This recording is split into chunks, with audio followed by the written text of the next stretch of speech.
Believe it or not, there's a handful of world-class roller coasters ripe for relocation at abandoned or soon-to-be closing parks. The most high-profile one currently is Arieforce One.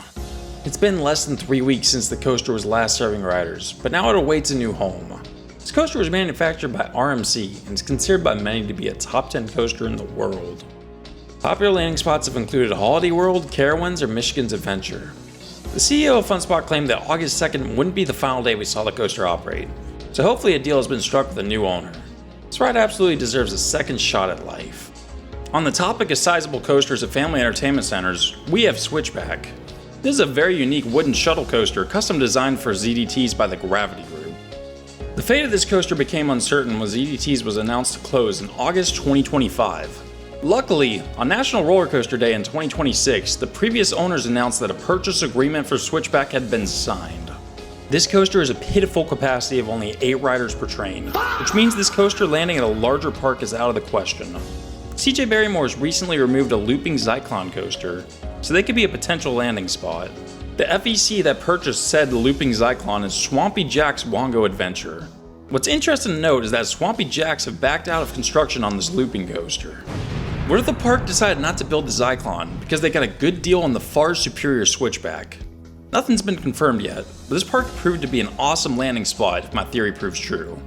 This next coaster also served a smaller park, or restaurant in this case. This is Speed the Ride from the former NASCAR Cafe. It's really crazy to me that parks aren't rushing to buy a coaster that's been closed and baking in a random parking lot for the last 15 years. Sure, you'd need to replace the launches and refurbish the trains, and probably fix all the track pieces, and then pray it still works, but it's totally worth it. Realistically, purchasing and fixing this ride would be just as expensive as building a new coaster, so it's as good as dead. Yeah, it's a little puzzling this is still listed for sale on this website. Wonder what else they got on here. Oh, wow. So this was kind of shocking to see.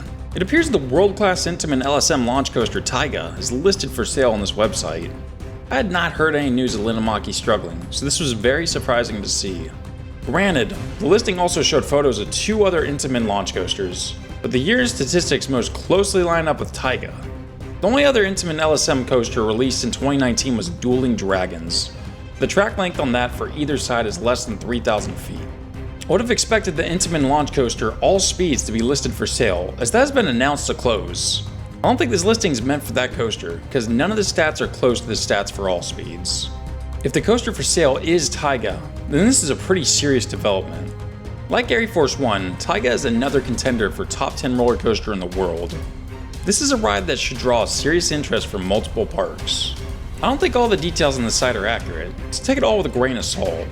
Any Intamin LSM coaster is a world-class coaster, so I'll be interested to get confirmation on which one is up for sale. If you're enjoying the video so far, I'd ask that you consider subscribing and leaving a like. The algorithm can be pretty fickle, so there's a chance you may never see me again. I'd hate for that to happen, but luckily you can prevent this by hitting subscribe now. For this next section, let's go over the ride catalogs of a recently closed Six Flags park and another that will be closing soon. Six Flags America had 9 coasters on its property on the day it closed. Ragin' Cajun's already been relocated and is currently operating Six Flags Great Adventure as Barrels of Fun. Professor Screamore's Skywinder's trains have been shipped to Canada's Wonderland, and Superman's trains have been shipped to Darien Lake, likely indicating the demise of these coasters. Batwing is done for, and Joker's Jinx will become a parts donor for the other premier launch coasters at Six Flags properties. Roar and Firebird were incredibly rough in their final days, and won't be worth the effort of relocation. This leaves Wild One and Great Chase. I think Great Chase has a good chance of being sent to Six Flags Over Georgia, as the park surprisingly lacks a tiny toddler coaster. The big prize here is Wild One. It's still a great ride and is very novel, being over 100 years old. Unfortunately, it may be unlikely that a wooden coaster of this scale will get relocated in the modern day. Hopefully this is not the case, as this classic deserves to live on. Next up is California's Great America. The land for this park has been sold and slated to become commercial real estate in the not so far future. This park also has 9 coasters, and these might be more desirable than the coasters of Six Flags America. I'm pretty sure that Patriot, Demon, Grizzly, and Woodstock Express would all be considered too old and not worth relocation. I think Lucy's Krabby Cabbies and for sure Psycho Mouse would find new homes, as these rides are compact and not terribly old. Flight Deck is incredible, but I fear its age would make it not worth the cost of relocation. The loss of Gold Striker would be a great tragedy, as it is less than 20 years old. The sheer scale of this ride might make it cost prohibitive to relocate. Railblazer should in theory be a good relocation candidate, as it's compact and new. Don't be shocked if this lands an hour north at Six Flags Discovery Kingdom.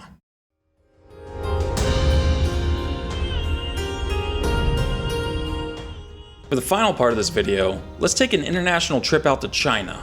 This country is home to an enormous number of coasters, many of which could possibly get put on the market in the next few years. A package deal from a Chinese park currently under development recently came on the market. This package includes 3 coasters from Intamin, as well as a drop tower.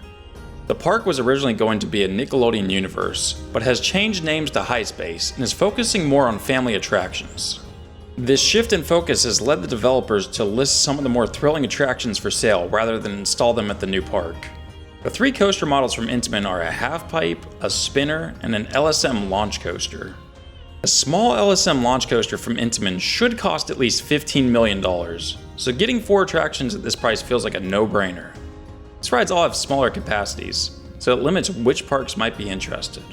A small up-and-coming park would do well to scoop this deal up and get 4 new additions for the price of the 1 launch coaster. The final coasters I'd like to discuss today are the 2 shown in the thumbnail. This park in China is known as Hot Go Dreamworld and is home to 2 massive B&M coasters. The red coaster is a B&M wing coaster. This is a clone of another Chinese wing coaster called Heaven's Wing. This ride is roughly 120 feet tall and has 5 inversions. The wing over drop straight into a vertical loop looks absolutely bonkers. Even more impressive is the imposing yellow B&M Hyper. This layout takes heavy inspiration from the best B&M Hyper, that being Shambhala at Port Aventura. Having been on Shambhala, I can tell you that the hype is real, and this means that this Chinese version would probably be a top 3 Hyper, even at a lesser height. The turnaround looks stunning and provides a graceful flow when on ride. The speed hill into camelback combo right after the turnaround looks like a contender for best sequence of elements on any B&M Hyper. The rest of the layout looks forceful and varied, making it even more of a shame that this coaster never opened. This is a contender for the biggest coaster what if in history. These coasters have reportedly been standing but not operating since 2015. That's over 10 years of completed construction, but no train cycling the tracks. It's truly bizarre to behold, as the wing coaster would be a solid coaster at most parks, and the Hyper would be the star attraction at many parks. Instead of being the star attractions they were meant to be, they simply rot in the sun, uncertain if they'll ever get to fulfill their purpose. Some of the other coasters in this list were long shots, but I think both of these coasters would be very hot commodities if they were somehow able to hit the market. If you've made it this far, I'd like to once again ask that you consider subscribing. Let me know which of these coasters you'd be the most excited to see relocated, and where you'd want it to end up. Click on this video if you'd like to see my theory on where Arieforce One may end up. I look forward to seeing you next time.